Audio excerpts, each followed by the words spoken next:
Welcome to BVR TV news. ఈరోజు మనం హనంకొండ జిల్లాకి రావడం జరిగింది. హనంకొండ జిల్లాలో మనతోని తెలంగాణ నికార్సైన మలిదశ ఉద్యమకారులు చల్లా శ్రీనివాస్ గారు మనతోనే ఉన్నారు. యాక్చువల్లీ ప్రజెంట్ వారు అడ్వకేట్గా విధులు నిర్వర్తిస్తూ ఉన్నారు. ఇక్కడ ఉద్యమాలు చేసినటువంటి క్రమంలో ఏ పార్టీలోకి ఇన్వాల్వ్మెంట్ అవ్వకుండా న్యూట్రల్గా ఒక జాబ్ని ఫామ్ చేసుకొని ఉద్యమాలు చేయడంలో చల్లా శ్రీనివాస్ గారు సక్సెస్ అయ్యారని చెప్పేసి అనవచ్చు. నిజంగా ఒక ఉద్యమకారుడిగా 15 కేసులు పడ్డాయనంటే ఇది దేనికి సంకేతంగా తీసుకోవాలి? ఒక ఉద్యమకారుడిగానే ఇప్పుడు హ్యాపీగా ఉన్నారా లేదా అనే పాయింట్ ఆఫ్ వ్యూలో కొంత తెలుసుకునే ప్రయత్నం చేద్దాం. నమస్తే సార్, బాగున్నారా? నమస్కారం. ముందుగా బీవీఆర్ టీవీ న్యూస్ వారికి, యాజమాన్య వారికి నా యొక్క ప్రత్యేకమైన ధన్యవాదాలు. ఎందుకంటే మీ శ్రమను వచ్చి నా ఇంటర్వ్యూ చేయడానికి వచ్చిన మీ అందరికీ నా యొక్క నమస్కారం. ఓకే సార్, ఫస్ట్ క్వశ్చన్ అడుగుతా ఉన్నాను. ఒక ఉద్యమకారుడిగా మీరు నిజంగా చెప్పండి సార్, హ్యాపీగా ఉన్నారా? నిజంగా చెప్పాలంటే ఉద్యమం అనేది ప్రజల కోసం, ప్రజా జీవితం కోసం చేయడం. ఉద్యమంలో హ్యాపీ ఉన్నది, ఉద్యమకారిని హ్యాపీ ఉన్నది. కానీ నేనున్నంత హ్యాపీగా లేకుండా ఉన్నంత మిగతా ఉద్యమకారులు లేరు. వాళ్ళ నాతో పోల్చుకుంటే వాళ్ళు ఇంకా మా దయనీయ స్థితిలో ఉన్నారు. వాళ్ళకి ఎలాంటి ఆపర్చునిటీస్ లేక, ఎలాంటి అవకాశాలు లేక, పార్టీ గుర్తించలేక, ఇలాంటి వ్యక్తిగత జీవితంలో అనేక ఒడిదుడుకులను ఎదుర్కొంటూ చాలా ఇబ్బందికర పరిస్థితుల్లో ఉన్నారు. కాబట్టి కొంత లేననే చెప్పవలసిన అవసరం ఉంది. ఇప్పుడు మీరు అన్హ్యాపీతో ఉన్నారు, అంతేనా? ఎస్. ఓకే సార్, ఇప్పుడు మీరు ఇక్కడ ఒక క్లారిటీ ఇవ్వాలి. మీరు అంటే ఏ పార్టీలోకి ఇన్వాల్వ్మెంట్ కాలేదు. ఇన్వాల్వ్మెంట్ కానప్పుడు మీరు హ్యాపీగా కదా ఉండాల్సింది, ఎందుకు అన్హ్యాపీగా ఉన్నారు?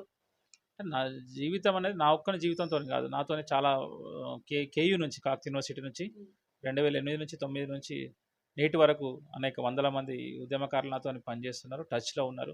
చాలా రకాల వ్యక్తిగత జీవితాన్ని, కుటుంబ జీవితాన్ని, ఆరోగ్యమైన వాతావరణాన్ని, ఆరోగ్య శరీరాన్ని కోల్పోయి ఉన్నారు. కాబట్టి వాళ్ళతో పోల్చుకుంటే, వాళ్ళ కష్టానష్టాలు చూసుకుంటే కొంత ఇబ్బందికర పరిస్థితి ఉంది. కాబట్టి దాని పట్ల నేను చింతిస్తున్నాను. ఓకే, ఎందుకంటే మీరు ఏ పార్టీలోకి ఇన్వాల్వ్మెంట్ కాలేదు, దీనికి సరైన రీజన్ ఏమైనా ఇప్పుడు ఇవ్వగలరా? తెలంగాణ ఉద్యమం అనేది ప్రజా ఉద్యమం. అది ఏ ఒక్క పార్టీకి సంబంధించింది కాదు, ప్రజలకు చిరవాంఛ కోరిక అది. ఎందుకంటే చిరకాల కోరిక, నీళ్లు నియామకాలు నిధుల కోసం అయితే పుట్టిందో ఆ ఆత్మగౌరవం, ఎస్పెషల్లీ చెప్పాలంటే ఆత్మగౌరవం కోసం పుట్టిన పోరాటం, ఏకైక ఉద్యమం తెలంగాణ ఉద్యమం. కాబట్టి దాని పట్ల నేను ఉన్నది కాబట్టి ఆ ఆత్మగౌరవ పోరాటమే కొనసాగించడం జరిగింది. అందువల్లనే ఎలాంటి ఏ పార్టీతోని కానీ, ఏ అనుబంధ సంస్థతో కానీ పనిచేయలేదు. పూర్తిగా కేయూ చేసి తర్వాత అంటే మన స్వతంత్ర సంస్థ, విద్యార్థి సంస్థల తరపునే పనిచేస్తాను తప్ప వేరే లేదు. మీరు ఉద్యమాలు చేసిళ్ళు, మీ మీద 15 కేసులు అయితే పడ్డాయి, ఎటకెళ్ళకి అవన్నీ కొట్టుడిపోయినాయి. ఇప్పుడు వాటిపైన మీరేమైనా స్పందించాలనుకుంటున్నారా? మీ కేసుల పైన కావచ్చు, మీరు చేసినటువంటి ఉద్యమాల పైన కావచ్చు. యాజ్ ఏ లాయర్గా చెప్పాలంటే కేసుల పట్ల నాకు సానుకూల దృక్పథమే ఉన్నదంటే, నాట్లుంటోడైతే ఏమి ఇబ్బంది పడడు. ఎందుకంటే నేను లా చదువుకున్నా కాబట్టి, అన్ని చేసినా కాబట్టి, కేసులు నడుపుతుంటా కాబట్టి, క్రిమినల్ కేసులు అనేది మా అట్లాంటి అడ్వకేట్స్కు సర్వసాధారణం. కానీ అయినప్పటికీ వేరే విద్యార్థుల మీద కేసులు అనేది అక్రమంగా బనాయించడం వల్ల వాళ్ళు చాలా విద్యాపరంగా, ఉద్యోగపరంగా, తర్వాత ఎంక్వైరీకి వచ్చినప్పుడు, ఎస్పెషల్లీ పాస్పోర్ట్ ఎంక్వైరీకి వచ్చినప్పుడు ఆ కేసులు బయటపడడం, వాళ్ళకు పాస్పోర్ట్ రాకపోవడం, అనేక విద్యా అవకాశాలు, ఉపాధి అవకాశాలు గండి కొట్టడం అనేది ఈ తెలంగాణ ఉద్యమం కేసుల ద్వారా రావడం జరిగింది. ఓకే సార్, ఇప్పుడు ఒక ఉద్యమకారుడిగా మీరేమైనా ఆశిస్తూ ఉన్నారా? తెలంగాణ ఈ రకంగా ఉండాలి అనే కోణంలో ఏమైనా ఆశిస్తూ ఉన్నారా? ఫస్ట్ మేము ఎలాంటి గుర్తింపు ఆశించని విద్యార్థి నాయకులం. మాకు ఎలాంటి గుర్తింపు అవసరం లేదు. ఎందుకంటే తెల్లారితే మా పని మేము చేసుకుంటాం కాబట్టి మాకు ఎలాంటి గుర్తింపు అవసరం లేదు. కేవలం తెలంగాణ అనేది ఒక ఆకాంక్ష, అది కళ. ఆ కళ నెరవేరడం కోసం, కళ సాకారం కావడం కోసం పనిచేసినాం తప్ప మాకు అలాంటి దాని నుంచి వచ్చే గుర్తింపు కానీ, ఉద్యమ ఫలితాలు కానీ మాకేం అవసరం లేదు. కాకపోతే తెలంగాణ అనేది ఒక బంగారు తెలంగాణలా, ఒక అన్ని వర్గాలను సంతృప్తిపరిచే తెలంగాణగా ఉండాలని కోరుకున్న వ్యక్తుల్లో నేను కూడా ఉన్నాను. కానీ అకస్మాత్తుగా ఏమైందంటే ఆ ఫలాలు అందకుండానే తెలంగాణ 10 సంవత్సరాలు దాటిపోయింది. ఆ 10 సంవత్సరాల తెలంగాణలో అనేక మా 10 సంవత్సరాల జీవితాన్ని తెలంగాణ వచ్చిన తర్వాత వెనక్కి తీసుకుపోయి చూసుకుంటే చాలామంది నిరుద్యోగులు కానీ, ఉపాధి లేకుండా కానీ వాళ్ళ జీవితాలు ఊరికనే 10 సంవత్సరాల కాలం గడిచిపోయింది తప్ప వాళ్ళ జీవితంలో అభివృద్ధి అనేది లేదనేది ఒక బాధ ఉన్నది. ఓకే. ఇప్పుడు ప్రెజెంట్ కాంగ్రెస్ పార్టీ లీడ్ చేస్తా ఉంది తెలంగాణ రాష్ట్రాన్ని. సో, మీ అభిప్రాయం ఏంటిది? నేను పూర్తిగా 2021లో రేవంత్ రెడ్డి గారు ప్రెసిడెంట్ అయిన అధ్యక్షుడైన తర్వాత వరంగల్‌కొచ్చిన సందర్భంలో ఆయన చేతుల మీదుగా కండువా కప్పుకొని కాంగ్రెస్ పార్టీలో జాయిన్ అయ్యాను. అంటే కాంగ్రెస్ పట్ల నాకు ఇక్కడున్న వాతావరణానికి, ఇక్కడున్న ప్రజల ఆకాంక్షలకు కాంగ్రెస్ ప్రభుత్వం ఒకటే న్యాయం చేయగలదని పూర్తిగా విశ్వసించి నమ్మిన వ్యక్తిని నేను. కాంగ్రెస్ తర్వాతనే ప్రజలకు అత్యంత చేరువయ్యే పార్టీ ఏదంటే కాంగ్రెస్ పార్టీ. ఎందుకంటే మా తాతలు ఇద్దరు స్వతంత్ర సమరయోధులు. మా మా కుటుంబం నేపథ్యం కూడా పూర్వం నుంచి కూడా కాంగ్రెస్ నేపథ్యం కాబట్టి కాంగ్రెస్‌తోనే నేను నా మనుగడ కొనసాగిస్తున్నాను. ఓకే. ఇప్పుడు కాంగ్రెస్ 6 గ్యారంటీస్ అనేది అమలు చేయలేదు. అమలు చెయ్యని ఎడల ఇప్పుడు ఓట్లు ఎలా అడుగుతారని జెప్పేసి ఇప్పుడు వస్తున్నటువంటి ఒక మేజర్ క్వెషన్. 6 గ్యారంటీలో దాదాపు 5 గ్యారంటీలు ఇప్పటికే పూర్తయినాయి. 4 అయినాయి. 4 పూర్తయినాయి. ఇంకో 2 గ్యారంటీస్ కోసం అది త్వరలో కార్యాచరణ కూడా ప్రకటిస్తున్నారు. దాని గురించి మంత్రిమండలి గాని, క్యాబినెట్ సమావేశం నిర్వహించి దాన్ని ఎట్లా ఫైండ్ ఔట్ చేయాలనేది విధంగా ఎందుకంటే అసలు ఒక 6 మంత్స్ కూడా కాలేదు గవర్నమెంట్ ఏర్పాటు చేయి. అనేక సమస్యల్లో ఉన్నది. నిన్న మొన్న చూసినట్టయితే ఫోన్ ట్యాపింగ్ ఇష్యూ పెద్ద సంచలనంగా మారింది. అనేక స్కాములు బయటపడుతున్నాయి. కాళేశ్వరం సమస్య ఉన్నది. దేశంలో రాష్ట్రంలో అనేక సమస్యలు ఉన్నప్పటికీ ఇది ఆరో గ్యారంటీ, ఐదో గ్యారంటీ, ఆరో గ్యారంటీ కోసం కూడా ప్రభుత్వం చిత్తశుద్ధిగా పనిచేస్తుండడంలో ఎలాంటి అతిశయోక్తి లేదు. ఇప్పుడు మీరు కాంగ్రెస్‌లో ఏమైనా ఆశిస్తా ఉన్నారా? కాంగ్రెస్ పార్టీని నేనేం ఆశించట్లేదు. ఎందుకంటే ఒక కాంగ్రెస్ పార్టీ సభ్యునిగానే కొనసాగుతున్నా. కాంగ్రెస్ పార్టీ సభ్యునిగానే కొనసాగుతున్నా. తర్వాత లీగల్ సెల్ అనేది ఉంటుంది. Congress legal cell. దాని నుంచి పనిచేస్తున్నా అంతే. ఇప్పుడు మీరు వరంగల్ యావత్ జిల్లా ప్రజానీకానికి ఏమైనా చెప్పాలనుకుంటున్నారా? ఒక ఉద్యమకారుడనే కోణంలో మీరున్నారు కాబట్టి. అంటే వరంగల్ అనేది పోరుగల్లు. ఇప్పుడు పోరుగల్లు అనేది అంటే ఇక్కడ ఉద్యమ స్ఫూర్తి నేను పుట్టక ముందు నుంచి కూడా ఇక్కడ అనేక ఉద్యమాలు 1300 బీసీ నుండి అంటే మీన్స్ రుద్రమదేవి నుంచి కాలం నుంచి, సమ్మక్క సారక్క కాలం నుంచి కూడా అనేక ఉద్యమాలు, చాకలైలమ్మ ఉద్యమాలు ఉన్నాయి కాబట్టి కొత్తగా నేను వరంగల్ ప్రజలకు చెప్పేది ఏం లేదు. ఉద్యమాలు ఎప్పుడు అన్యాయం జరిగినా ఈ గడ్డ ప్రశ్నిస్తుంది. ఎప్పుడు అవినీతి జరిగినా ఈ గడ్డ ప్రశ్నిస్తుంది. ఏ ఒక్క ఇష్యూకైనా కూడా ఈ గడ్డ ప్రతికగా నిలిచి పోరాటంలో ముందుంటున్నది. ఇది కేసీఆర్ లాంటి మహానుభావులకు కూడా, కేసీఆర్ లాంటి వాళ్ళకు కూడా ఉద్యమాలు నేర్పిన గడ్డ, ఉద్యమాలు నేర్పిన గురువులు కన్నా నేల ఇది. ఓకే. ప్రెజెంట్ మీరు కాంగ్రెస్‌లో ఉన్నారు. సో, అయినా కూడా అన్‌హ్యాపీతో ఉన్నారా? అంటే వ్యక్తిగత జీవితం వేరు, రాజకీయ జీవితం వేరు. వ్యక్తిగత జీవితంతోనే నేను హ్యాపీగా ఉన్నాను. రాజకీయ జీవితం అది ప్రభుత్వం నిర్ణయిస్తది, పార్టీ నిర్ణయిస్తది. మీరు ఒక నామినేట్ పోస్ట్ ఏదో ఎక్స్‌పెక్ట్ చేస్తా ఉన్నారంట ఇప్పుడు కాంగ్రెస్‌లో. వాస్తవమా? అంటే ఆశలనేది ప్రతి ఒక్కరికి, కోరికలనేది ప్రతి ఒక్కరికి ఉంటాయి. అది చెప్తున్నా కదా! పార్టీ నిర్ణయిస్తది. నా యొక్క వ్యక్తిగత ప్రతిభ ఆధారంగా, నా యొక్క క్యాండిడేచర్ ఆధారంగా పార్టీ గాని, గౌరవ కాంగ్రెస్ పెద్దలు గాని నిర్ణయిస్తే అవకాశం ఉంటే దేనికైనా రెడీ ఉన్నాను. మీరు పీపీనో, జీపీనో అవ్వాలనే కోణంలో కొంత ప్రయత్నాలు కూడా చేస్తా ఉన్నారంట. వాస్తవమా? ఇందులో క్లారిటీ ఉందా? అది ప్రొఫెషనల్లీ అది దాంట్లాంటిది ఏం సంబంధం లేదు. పదవులనేది వస్తూ పోతూ ఉంటాయి. నేను ప్రస్తుతం జాయింట్ సెక్రటరీగా కొనసాగుతున్నా వరంగల్ హన్మకొండ బార్ అసోసియేషన్‌కు. ఇంకొక 4, 5 డేస్‌లో ఆ పదవి కూడా అయిపోతుంది. పదవులనేది వస్తూ పోతూ ఉంటాయి. పదవులు సమస్య కాదు. కానీ ప్రజా జీవితంలో ఉండాలి. ప్రజల సమస్యల పట్ల నిలబడాలి. అంటే మా వ్యక్తిగత జీవితానికంటే ఎక్కువ మేము ప్రజా సమస్యల పట్ల మా క్లయింట్ల యొక్క సమస్యల పట్లనే మేము ఎక్కువగా ఉంటాం కాబట్టి, ఈ సమస్యల పట్ల మేము ఎప్పుడు స్పందిస్తాం కాబట్టి పదవులనేది శాశ్వతం కాదు. సమస్యల పరిష్కారమే శాశ్వతం. ఓకే. సార్, ఇప్పుడు మీ కాంగ్రెస్ పార్టీ అధికారంలోకి ఉంది ఇక్కడ తెలంగాణలో. ఇప్పుడు ఉద్యమకారులకి ఇప్పుడు ఏం చెయ్యబోతుంది? మీకేమైనా క్లారిటీ ఉందా? ఉద్యమకారులకు 250 గజాలలో ఇల్లు నిర్మించబోతుంది. లేకుంటే ఇల్లు జాగా ఉన్న వారికి దాదాపు 6 లక్షల రూపాయలు నుంచి 10 లక్షల మధ్యలో ఇవ్వచ్చనే అవకాశాలు చాలా ఉన్నాయి. ఓకే. ఒకవేళ ఇందులో ఫెయిల్యూర్ అయితే? ఫెయిల్యూర్ అనే సమస్య ఏమీ లేదు. ఎందుకు ఫెయిల్యూర్ అంటున్నామంటే ముందుగా పైలట్ ప్రాజెక్ట్ చేపట్టి దాన్ని సమస్యలు ఎక్కడెక్కడ ఉన్నాయో దాన్ని పునరావృతం కాకుండా ముందుకు పోయే ప్రయత్నం చేస్తుంది. దాని మీద ఒక కమిటీ కూడా నడుస్తుంది. ఆ కమిటీ ఫైనల్ రిపోర్ట్ వచ్చిన తర్వాత ఎవరికి ఏం చేయాలనేది, విద్యార్థి ఉద్యమకారులకు ఏం చేయాలి, మిగతా తెలంగాణ ఉద్యమకారులకు ఏం చేయాలి, మహిళలకు ఏం చేయాలి, ఎవరు పట్టించుకొని అంటే తెలంగాణ ఆదరణకు అంటే నిరాదరణకు గురైన వాళ్ళందరికీ ఉద్యమకారులకు, నికాసైన ఉద్యమకారులందరికీ ఏం చేయాలన్నది ప్రభుత్వం వాళ్ళ పట్ల ఎక్కువగా ఆలోచిస్తుంది.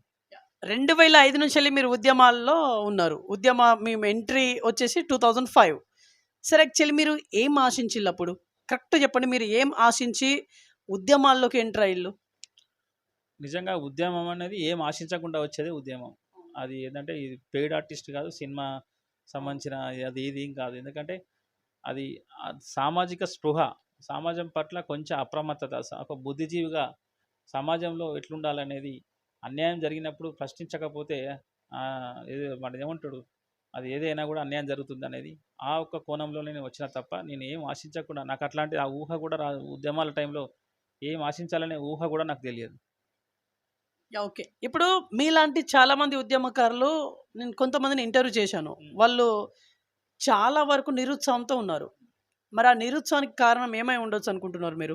గత ప్రభుత్వం ఎవరైతే ఉన్నారో నాతోటి ఉద్యమకారులు చాలామంది బీఆర్ఎస్ పార్టీతోని, టీఆర్ఎస్ పార్టీతోని కొనసాగారు. చాలా ఉద్యమం కంటే ముందు నుంచి కొనసాగుతున్నారు. 2001 నుంచి కూడా కొనసాగుతున్నారు.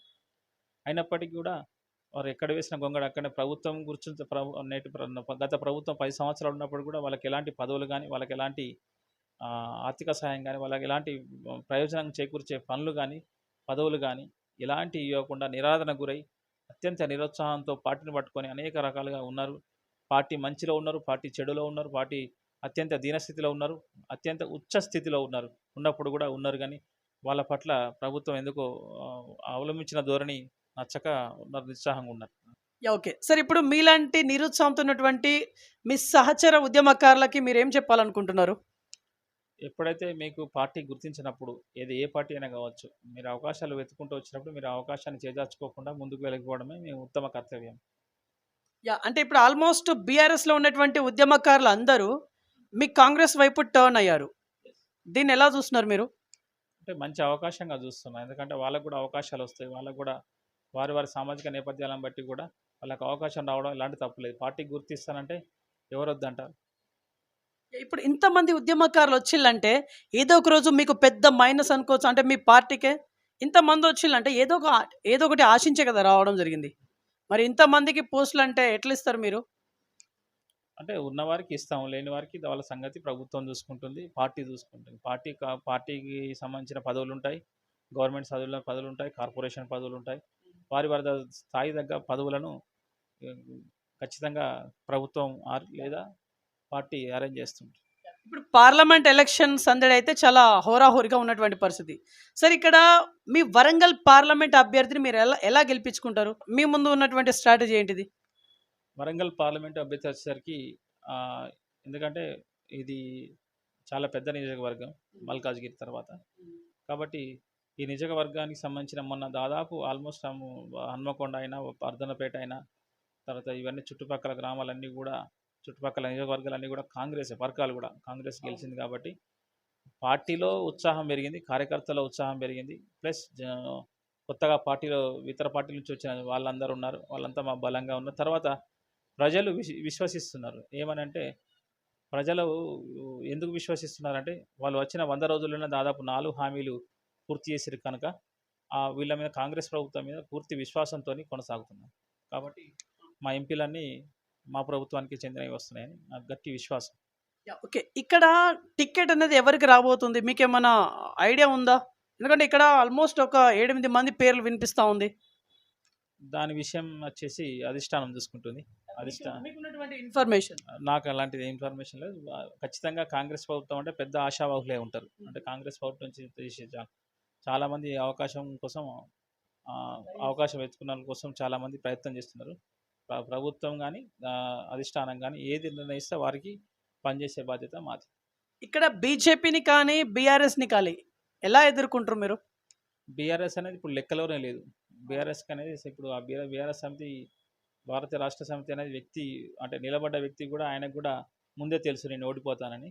మాకు కేవలం బీజేపీకి మాత్రమే పోటీ ఉంటుంది. ప్రధాని నరేంద్ర మోడీ లాంటి నాయకుడిని, గట్టి నాయకత్వం ఎదుర్కోవడం అనేది స్ట్రాటజీతో కూడిన సమస్య. ఇక్కడున్న నేపథ్యం, ఇక్కడున్న సామాజిక స్పృహతోని వాటిని మేము గట్టిగా ఎదుర్కొంటామనేది మా భావన. ఈసారి పీఎం హోదాలో మీ రాహుల్ గాంధీ గారిని చూడబోతున్నామని చెప్పేసి మీ పార్టీ కార్యకర్తలు అంటా ఉన్నారు. కానీ అది ఎలా సాధ్యం అవుతుంది? ఎందుకు సాధ్యం కాదు? ఒక ఛాయ్ అమ్మే వ్యక్తి ప్రధానమంత్రి మోడీగా కాలేదు ఏంది. మా యొక్క రాహుల్ గాంధీ చదువుకున్నవాడు, అన్ని రకాలు చేసిన భారత్ జోడో యాత్రతోని మొత్తం భారతదేశాన్ని ఏకీకృతం చేసిన వ్యక్తి రాహుల్ గాంధీ ప్రధానమంత్రి అయ్యడంలో ఎలాంటి అతిశక్తి లేదు. అన్ని క్వాలిటీస్ గల వ్యక్తి, అన్ని క్వాలిటీస్ ఉన్న వ్యక్తి. రేపు ఇందిరమ్మ రాజ్యానికి పూర్తిగా ఆయన న్యాయం చేయగలడనేది నా విశ్వాసం. ఇక్కడ నరేంద్ర మోదీ గారు 400+ అని చెప్పేసి అంటా ఉన్నారు. ఈసారి సీట్లు 400 సీట్లు టార్గెట్. సో మీ ఒపీనియన్ ఏంటి దీనిపైన? అంటే ఎవరి పార్టీ విశ్వాసం వాళ్ళది. గత 10 సంవత్సరాలుగా వాళ్ళు అధికారంలో ఉన్నారు కాబట్టి వాళ్ళు చేసిన అభివృద్ధి కార్యక్రమాలు ముందు పెట్టి వాళ్ళు ఓట్లు అడుగుతున్నారు. కానీ తెలంగాణకు సంబంధించిన వచ్చేసరికి అయితే జిఎస్టీతో కానీ ట్యాక్స్తో కానీ గత ప్రభుత్వం, కేంద్ర ప్రభుత్వం అనేది చాలా అనేక నిధులు కేటాయించడంలో వైఫల్యమైనది. ఆ వైఫల్యాన్ని ఎండగట్టుడు ముందుకు పోతున్నాం. ఆ నిధుల కేటాయింపులు అనేది బాగా తెలంగాణకు అన్యాయం జరిగింది. రైల్వే విస్తరణ, రోడ్ల విస్తరణలో కూడా బాగా అన్యాయం జరిగింది. తెలంగాణకు మళ్ళీ రెండో రాజధాని అయిన వరంగల్కు ఇప్పటివరకు విమానాశ్రయం కానీ, కొత్త లైన్ కానీ, ఇంకో కొత్త ట్రైన్స్ కానీ ఇంతవరకు ఏమీ లేవు. ఇక్కడున్న అంటే రెడీగా ఉన్నారు. ఇక్కడ అంటే విమానం సంబంధించిన ఎక్విప్మెంట్ కానీ, విమానాశ్రయం కానీ ఉన్నప్పటికీ కూడా దాని ముందుకు ఎలాంటి చర్యలు తీసుకోలేకపోతున్నారు. సార్, యాక్చువల్లీ మీరు చేసినటువంటి పాత్రలు ఏంటి సార్? తెలంగాణ మలిదశ ఉద్యమంలో భాగంగా మీరు ఎలాంటి ఘట్టాలను ఎదుర్కొన్నారు, ఎక్కడెక్కడ ఎదుర్కొన్నారు అది కూడా? ముందుగా అయితే నేను ఫస్ట్ రాయనిగూడెం, కిరణ్ కుమార్ రెడ్డి వచ్చినప్పుడు రాయనిగూడెం సంబంధించిన ఒక ఘటన. తర్వాత అప్పుడున్న మినిస్టర్ డికే అరుణ కలెక్టరేట్ వచ్చినప్పుడు కలెక్టరేట్ ముట్టడి ఒకటి. తర్వాత పొన్నాల లక్ష్మయ్య గారి ఇంటి మీద దాడి ఒకటి, దయాకర్ రావు గారి ఇంటి మీద దాడి ఒకటి. అనేక రకాల వివిధ రకాల ఉద్యమాలు చేసి ముందుకున్నాను కాబట్టి చాలా ఉన్నాయి చెప్పుకుంటూ పోతే. ఇక కొన్ని చెప్పకూడని విషయాలు కూడా ఉద్యమాలు ఉంటుంటాయి కాబట్టి అవి బహిర్గతపరచలేము. Okay sir, last and finally ఏమైనా చెప్పి కన్క్లూడ్ చేయాలనుకుంటున్నారా? Final one. ఇంకా ఫైనల్ అంటే తెలంగాణ ప్రభుత్వం కానీ ఏ ప్రభుత్వం అయినా తెలంగాణ అభివృద్ధి కాంక్షగా ముందుకెళ్ళాలి. తెలంగాణ యొక్క బంగారు తెలంగాణ దిశగానే ముందుకు ఉండాలి. ఇక్కడున్న యువతకు బయటికి వెళ్లకుండా ఇక్కడున్న యువతకు ముందుగా ఉపాధి కల్పించాలి. ఇక్కడున్న విద్యా అవకాశాలు కల్పించాలి.